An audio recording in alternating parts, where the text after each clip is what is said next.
सी बच्चों another very important question from probability, और ये बेटे सीबीएसई ने इस बार अपने सैम्पल पेपर में अपलोड किया इस क्वेश्चन को। ये कह रहा है on a particular day Vidhi and उन्नति ये डिसाइड नहीं कर पाए कि कार ड्राइव कौन करेगा, तो ये डिसाइड करने के लिए उन्होंने एक कॉइन को 3 बार टॉस करा है। So total possible 8 outcomes will be there, वो मैंने लिख दी है।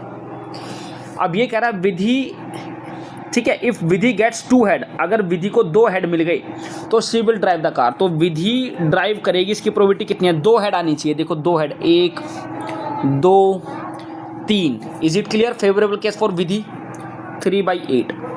अब क्या कह रहा है, उन्नति कब ड्राइव करेगी? If she gets head immediately followed by tail, immediately followed by tail. Clear?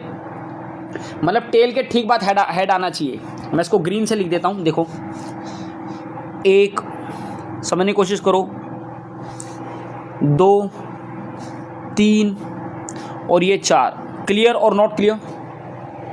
बोलिए। तो उन्नति की प्रोबेबिलिटी कितनी आ गई? 4/8।